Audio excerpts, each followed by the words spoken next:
Hi guys, welcome to class. So, in the last video we discussed biology as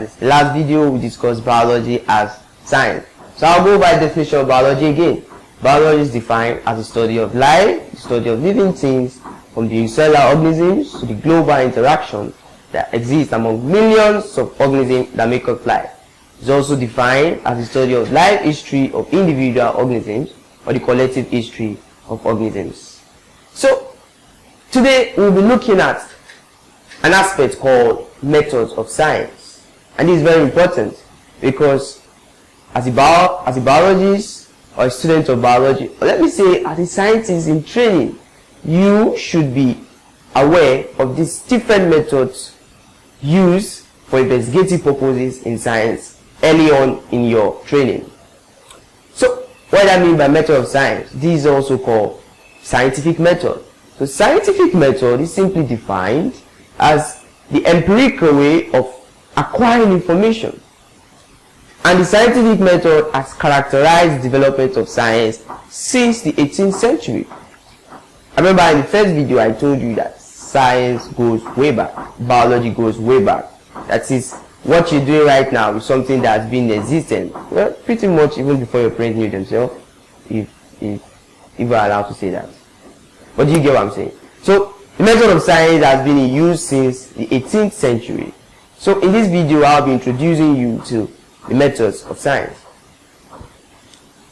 Now, the method of science include, number 1, the investigative stage, number 2, data collection stage, number 3, the hypothesizing stage, number 4, the experimenting stage, and number 5 is the inference stage.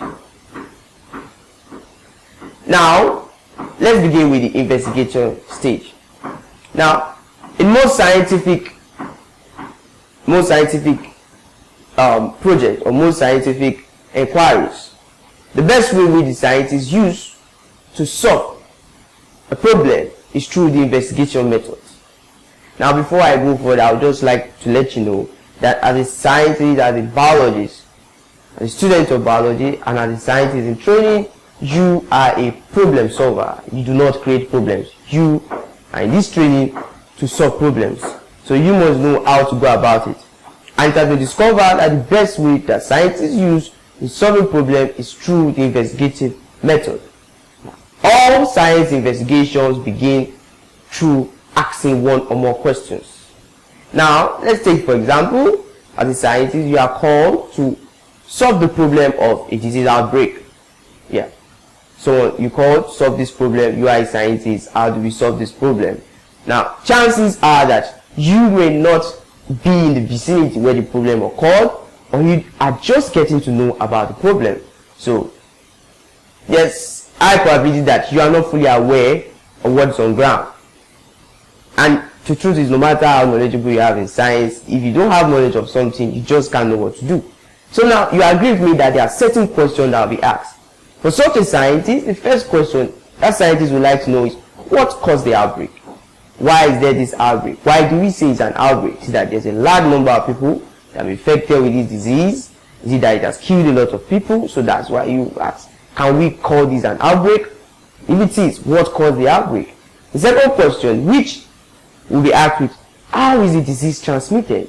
How do you transmit the disease? Is it airborne? Is it waterborne? How is it transmitted?